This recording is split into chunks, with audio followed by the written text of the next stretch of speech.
Praise the Lord to all. இந்த வாரம் நம்ம பார்க்க போற காரியம் என்னன்னா, சாத்தான். யார் இந்த சாத்தான் அப்படின்ற காரியத்தை பத்தி நம்ம பார்க்க போறோம். சாத்தானை பத்தி அநேக விஷயங்கள் உலகத்தாரும் சரி பைபிளும் சரி அநேக விஷயங்கள் சொல்லுது. அதாவது வேதத்தின் தெரிஞ்சவங்க என்ன சொல்ற காரியம்னா, சாத்தான் வந்துட்டு இந்த மாதிரி உருவாக்கப்பட்டான், பரலோகத்திலிருந்து தள்ளப்பட்டான், சோ அதனால இப்படி இருக்கான்னு சொல்லி பல விஷயங்கள் பைபிள்ல குறிப்பிடப்பட்டிருக்கு. ஆனா புற மதத்தார் எப்படி நம்புறாங்கன்னா, சாத்தான் தெய்வமா வணங்குறவங்களும் இருக்கதான் செய்யறாங்க. சாத்தான் அதை எப்படி அவங்க யோசிப்பாங்கன்னா, சாத்தானுக்கும் வல்லமை இருக்கு, அதுவும் நம்மளுக்கு ஹெல்ப் பண்ணும், சோ நம்ம அதுக்கான காரியங்கள், அதாவது பலியிட காரியமோ இல்ல அதுக்கான பூஜைகளோ செய்தா அது நம்மளுக்கு உதவி செய்யும்னு அநேக ஊர்ல இந்த மாதிரி பூஜைகள் செய்து சாத்தான கைக்குள்ள அடக்கி வச்சவங்களும் இருக்கிறாங்க. அதே போல சாத்தான நம்பி வாழ்றவங்களும் அநேகர் பேர் இருக்கத்தான் செய்யறாங்க. அநேகருடைய சிந்தையின் பத்தி இந்த மாதிரி சாத்தானுடைய காரியங்கள் பெரிதான காரியங்களா இருக்கு. ஆனா நாம இப்ப பார்க்க போற காரியம், சாத்தான் ஊழியருக்குள்ள எப்படி, அதாவது தெய்வ ஊழியருக்குள்ள எப்படி கிரியை செய்யும், தெய்வ ஊழியர்கள் எப்படி நடந்துக்கணும், தெய்வ சமூகத்துல இருக்கும் பொழுதோ இல்ல தேவனை பத்தி பேசும் பொழுதோ அதனுடைய கிரியைகள் எப்படி இருக்கும், அதை பத்தி நம்ம இன்னைக்கு நாம பார்க்கலாம். தேவ ஊழியர்கள்னா ஆண்டவருக்கு ஊழியர் எல்லாருமே ஊழியக்காரர் தான் இல்லையா? சோ அவருக்கு ஒரு சின்ன ஒரு சுவிசேஷம் சொன்னாலுமே அதுவும் ஒரு ஊழியம்தான். சோ அப்படிதான் நம்ம பார்க்கணும். ஊழியக்காரர், ஒரு பிரபலமான ஊழியக்காரர், ஒரு நல்ல ஆவில தேர்ன ஒருத்தர், அவர் இந்த பிசாசுகள்லாம் அதிகமா விரட்ட மாட்டாராம். வரவங்களுக்கு ஜெபிப்பாரு, ஜெபம் பண்ணி அவங்களை அமுச்சு விட்டுருவாரு. சோ அவ்வளவுதான். சோ அப்படிதான் அவருடைய காரியங்கள் நடந்து இருந்தது. ஒரு நாள் பிசாசுக்கு பிடிச்சவங்களுக்கு ஜெபிக்க வேண்டிய கட்டாயத்துல ஏற்பட ஆரம்பிச்சதுனால ஒருத்தருக்கு அவரு ஜெபிச்சாரு. அவங்களுடைய காரியங்கள் கேட்டு அது நைட்ல தூங்க விட மாட்டேங்குது, சாத்தான் நைட்ல தூங்க விட மாட்டேங்குது என்ன, சோ அந்த மாதிரி ரொம்ப டிஸ்டர்ப் பண்ணது, அதுக்காக ஜெபம் பண்ணுங்கன்னு சொல்லி அவங்க சொல்லியிருக்காங்க போல. சோ அந்த ஊழியர்கார் தலைமையில கை வச்சு, ஆண்டவரே இந்த மாதிரி உங்க நைட்டும் பகல் ரொம்ப கஷ்டப்படுறாங்க, தூங்காம வேதனைப்படுறாங்க, சாத்தானுவங்களை தொந்தரவு பண்ணுதுன்னு சொல்லி ஜெபிச்சிருக்காங்க. ஜெபிச்சுட்டு அவங்க டெலிவரி வாங்கிட்டு போயிட்டாங்க. போனதுக்கு அன்னைக்கு நைட்டே அந்த ஊழியக்காரர் தூங்கும் பொழுது அவருடைய பெட்ஷீட்டை அப்படியே அழகா ஒரு மனுஷால் உருவுற மாதிரி உருவி இருக்கு மேல இருந்து. எப்படி இருந்திருக்கும் நைட்ல? அவருக்கு அள் இல்ல.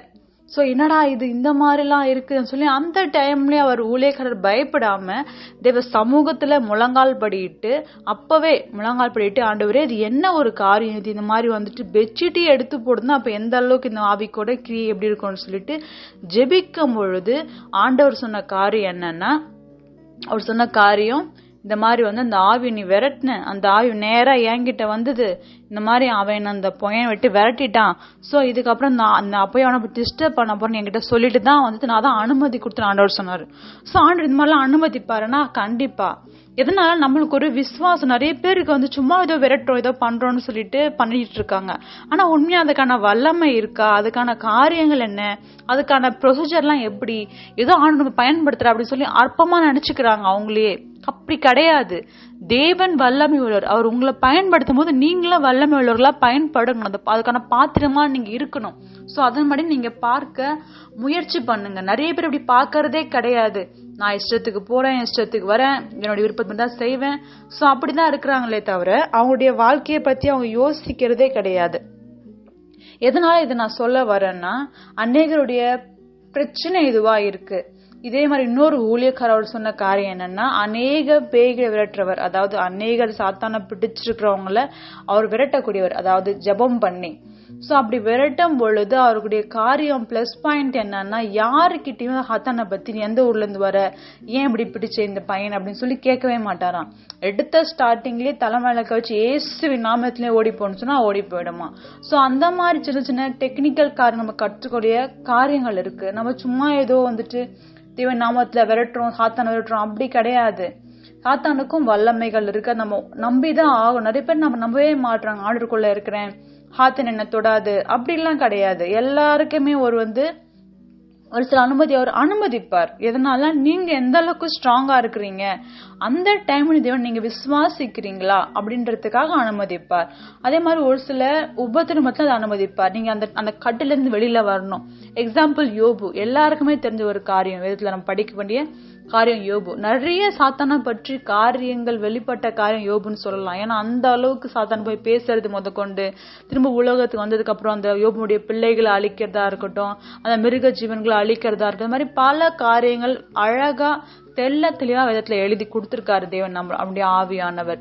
சோ அதை நம்ம படிக்கும் பொழுதே பார்க்கலாம், எந்த விதமான தவறும் செய்யாத குற்றமற்ற நீதிமான் யோபு. சோ ஆண்டவரே அவருக்கு சாட்சி கொடுக்கிறார். அப்படி இருக்கும் பொழுது அந்த ஒருத்தரையே அந்த சாத்தான் சோதிக்கும்படி உலகத்துக்கு அந்த யோபு இருக்கிற இடத்துக்கு போயிட்டு அவனை துன்புறுத்தும்படி அந்த அளவுக்கு முயற்சி பண்ணி வேதத்துல வாசிக்கிறோம். சோ அப்படி இருக்கும் பொழுது நம்ம வாழ்க்கையிலயும் அவன் எந்த மாதிரி காரியங்களை கொண்டு வருவான், எந்த மாதிரி திங்கிங் நம்ம மனசுக்குள்ள விதைப்பான்னு நம்மளுக்கு கரெக்டா தெரிஞ்சு நம்ம நடந்துக்கணும். இந்த நாள்ல பார்க்க வேண்டியது ஊழியக்காரரை கொடுத்து அநேக ஊழியக்காரர் கள்ள போதகம் அதிகமாயிடுச்சு, கள்ள தீர்க்கதரிசி அதிகமாயிடுச்சு. நிறைய சபையில அந்நிய பாஷை பேசுறதே கிடையாது, ஏதோ துதிக்கிறோம், ஆண்டவர் ஆராதிக்கிறோம். மெசேஜ் டைம் ரொம்ப கம்மியாயிடுச்சு மெசேஜ் டைம்லாம். சோ இந்த மாதிரி பல விதங்கள் நிறைய இருக்கு. ஆனா இதெல்லாமே ஆண்டவருக்கு தெரியாதா? ஆண்டவர் எல்லாத்தையும் பாக்குறாரு இல்லையா? ஆண்டவருக்கு தண்டிக்கல மட்டும் நம்ம சொல்றோமே தவிர நம்ம ஜெபிக்கிறோமா? அதுல ஹாத்தானுடைய கிரியை நம்மளுக்கு கிரியை செய்யுது. ஒரு விசுவாசி ஆண்டவர் தொட மாட்டான் கிடையாது. விசுவாசம் ஆண்டவர் பயன்படுத்துற ஹாத்தானும் தொடுவான்.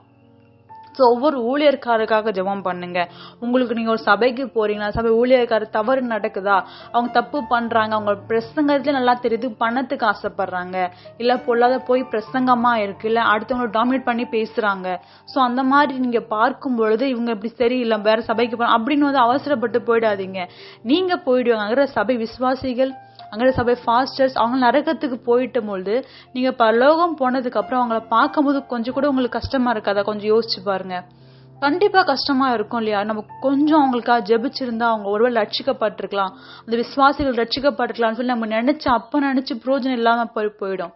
சோ இப்பவே நீங்க அகைன் அவங்களுக்காக ஜெபம் செய்யுங்க. உங்களுக்கு தவறா இருக்கா, ஆண்டவர் சமூகத்துல போய் சொல்லுங்க, ஏசப்பா இந்த மாதிரி இந்த ஊழியருக்கு பண்ற தவறு காரணம் ரொம்ப அதிகமா இருக்கு, ரொம்ப பாவம் பண்றாங்க, அநேக விசுவாசியோட இருதயத்தை அவங்க பாவத்துக்கான காரியங்களும் வஞ்சனையான காரியங்களை விதைக்கிறாங்கன்னு சொல்லி நீங்க ஜெபிக்கும் பொழுது தேவனானவர் அந்த காரியத்துல இடைப்பட்டு அவங்களுக்குள்ள இருக்கிற அந்த பொல்லாத பிசாசின் கிரியைகளை அகற்றுவார். அநேக சபை ஃபாஸ்டர்ஸ் இந்த மாதிரி ஆவிகள் தொடுது. அநேக ஃபாஸ்டர்ஸ் அதாவது ஒரு ஞாயிற்றுக்கிழமை சண்டே ஆராதனைனா அவங்க குடும்பத்தை பத்தி பேசிட்டு இருப்பாங்க. அதுக்கு சம்பந்தமே இருக்காது. அதாவது ஃபெஸ்டிவல் டைமா இருக்கும், எதுக்குன்னே எப்பயாச்சும் ஒரு பேச வேண்டிய காரியத்தை அந்த டாபிக் வச்சு பேசிட்டு இருப்பாங்க. கிறிஸ்துமஸ் ஆராதனையா இருக்கட்டும், நியூ இயர் ஆராதனையா இருக்கட்டும், அதுக்கும் சம்பந்தமே இருக்காது. சோ நம்ம ஏதோ கேட்டு போயிட்டே இருப்போம், ஏன்னா அவங்க கேள்வி கேட்கறதுக்கு ஆள் இல்லை. சோ அப்படி நீங்க இல்லாதபடி நம்மளை உண்டாக்கின தேவன் நியாயம் தீர்க்கிறவர். சோ அந்த மைண்ட் செட்டோட நீங்க அவங்களுக்காக ஜெபிங்க. ஒவ்வொரு ஃபாஸ்டர்ஸ்க்காக ஜெபம் பண்ணுங்க. அவங்களுக்குள்ள இருக்கிற அந்த பொல்லாத ஆவி வெளியில வரும்படி ஜெபம் செய்யுங்க. அவங்க சுத்தப்பட்ட ஜெபம் செய்யுங்க. அநேக ஃபாஸ்டர்ஸ் பண்ற பெரிய மிஸ்டேக்ஸ் இதுவா இருக்கு. அநேக அந்த பாவத்துல பிணைக்கப்பட்டு போயிடுறாங்க, அந்த ஹத்துருணி கிரியைகளுக்கு விழுந்து போயிடுறாங்க. இதனால அவங்க ஜெப வாழ்க்கையில ஒரு சுத்தம் இல்லை. ஒரு நல்ல ஒரு லீடர்ஷிப்ல இருக்கும் பொழுது ஹாத்தான் அதிகமா தாக்குவான். ஏன்னா அத்தனை ஆத்மாக்களுக்கும் அவன் தான் எண்டுன்ற பொழுது, அதாவது அந்த ஃபாஸ்டர்ஸ் தான் எண்டுன்ற பொழுது அவனுடைய கிரியை அதிகமா இருக்கும். நாம போயிட்டு அந்த ஆத்மாக்களை ஆளுகை செய்யணும். ஒரு 10 வார்த்தையை நீங்க கேக்குறீங்க, சபையில சொல்றாங்கன்னு வச்சுக்கோங்களேன், அதுல 5 வார்த்தை கள்ள போதனமா இருந்தா அதை நீங்க என்ன செய்வீங்க? அதுவும் உண்மையாதான் இருக்கும்னு சொல்லி உங்க இருதயத்தை நீங்களே அதுக்கான வார்த்தைக்கு செட்டில் பண்ணிடுவீங்க உங்களுடைய இருதயத்தை.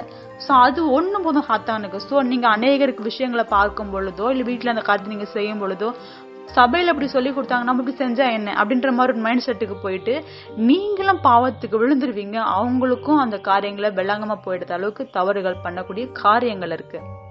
சோ அதனால தேவ சமூகத்துல உங்களுடைய ஃபாஸ்டர்ஸ் தவறு பண்ணும் பொழுது, தப்பா இருக்கிறாங்க அப்படின்னும் பொழுது தேவ சமூகத்துல அவங்களுக்காக ஜெபம் செய்ய மறவாதிருங்க. அதே மாதிரி சாத்தான் ஒரு ஃபாஸ்டர் தொடுதுன்னா நேரா டைரக்டா சாத்தான் எந்த ஊழியக்காரையும் தொற்ற மாட்டான். அவங்க ஏதாவது வீக்கா இருப்பாங்க, சாத்தானுக்கு நல்லா தெரியும். அதே மாதிரி என்னென்ன காரியம் வீக்கா இருக்காங்க, எது பெஸ்டா இருக்காங்கன்றது தேவனுக்கும் தெரியும்.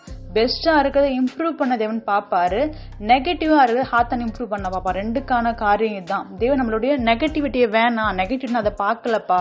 ஏன்னா நம்மளுடைய சரீரம் பாவத்துக்கு செத்து நீதிக்கு பிழைத்திருக்கு வேதம் சொல்லுது. ஸோ நம்ம அந்த பாவத்தை அவர் மறந்துட்டாரு. ஆகிலும் ஆனா ஹாத்தான் மறக்க மாட்டான். இந்த பாவத்துல இருந்து வந்தவன் தானு சொல்லி அந்த பாவத்தை அகைன் அவன் தூண்டும் பொழுது நம்ம அந்த பாவத்துல விழக்கூடிய வாய்ப்புகள் அதிகமா இருக்கு. ஸோ அந்த மாதிரி இது விசுவாசிகளுக்கும் சேர்த்துதான் நான் சொல்றேன். விசுவாசிகளும் இதே மாதிரிதான்.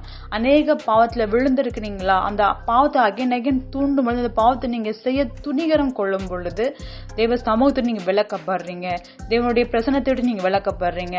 அந்த பாவத்தை எந்த நாளும் செய்யாம இருங்க. தேவ சமூகத்துல உங்களை நீங்க ஊக்குவீங்க, பலப்படுத்துங்க. உங்களை நீங்க ஒவ்வொரு நாளும் பியூரிஃபை பண்ண பாருங்க. தேவ சமூகத்துல உங்க இருதயத்தை ஒவ்வொரு நாளும் வேதம் சொல்லுது, சங்கீதக்காரன் சொல்றாரு, உங்களுடைய இருதயத்தை தேவ சமூகத்துல ஊற்றி விடணுமா. அதாவது உங்க இருதயத்தை அப்படியே ஊற்றி விடணும்னா உங்க இருதயத்தை அப்படியே பிழிஞ்சு விடுற மாதிரி, இருதயத்தை அப்படியே கசக்கி பிழியற மாதிரி உங்க இருதயத்தை முழுமையா நீங்க ஊற்றி விடும் பொழுது ஆண்டவர் அந்த இருதயத்தை கிளீன் பண்ணி அதற்கான காரியங்கள் முதற்கொண்டு உங்க இருதயத்துல தெளிவா பிரசனத்தின் நிமித்தம் வார்த்தை நிமித்தம் அழகா உங்களுக்கு போதிப்பார். ஸோ ஒவ்வொரு ஊழியக்காரையும் எல்லா ஊழியக்காரரும் நம்பாதீங்க. எல்லா பாவத்திலையும் அநேகமா இப்ப இந்த கடைசி காலத்துல அநேக ஊழியர்கள் தவறான காரியங்கள் இருக்கு, அநேக தவறான பாவ கிரியைகள் இருக்கு. ஸோ ரொம்ப தெளிவா இருங்க, கவனமா இருங்க. ஒரு ஊழியக்காரருக்காக ஜெபம் செய்யுங்க. அவங்க பாவத்துல இருந்து வெளியில வர உதவி பண்ண முடியும். தேவ சமூகத்துல மன்றாடணும். ஸோ அப்படி இருக்கும் பொழுது தேவனானவர் கண்டிப்பா அந்த காலத்துல கிரியை செய்ய வல்லவரா இருக்கிறார். அந்த மாதிரி பல பாவ காரியங்கள் இருக்கு இந்த உலகத்துல. அநேக ஊழியக்காரர்களுடைய ஊழியம் முன்னேறாம இருக்கிறது காரியம் இதுதான். அதே மாதிரி தேவனுக்கு ஏற்றபடி ஊழியம் நடக்கும் பொழுது, தேவனுடைய வார்த்தையின்படி நடக்கும் பொழுது அந்த ஊழியத்துல ஸ்டார்டிங்ல சின்னதா தான் இருக்கிற மாதிரி இருக்கும். ஆனா அதுக்கப்புறம் அந்த ஊழியம் பெரிதான ஒரு மாற்றத்தை கொண்டு வர கர்த்தர் வல்லவரா இருக்கிறார். உண்மையும் உத்தமமா ஊழியம் செய்யற ஒவ்வொருத்தருக்குமே இந்த வார்த்தை பிரயோஜனமா இருக்கும். நான் தேவனை விசுவாசிக்கிறேன். இந்த மெசேஜ் உங்களுக்கு கண்டிப்பா பிரயோஜனமா இருக்கும்னு விசுவாசிக்கிறேன். தேவனுக்கே மகிமை உண்டாவதாக. இயேசு கிறிஸ்துவின் நாமத்தில் ஆமென். எத்தனை நிந்தைகள், எத்தனை தேவைகள் என்னை சூழ நின்றாலும் உம்மை பார்க்கின்றேன்.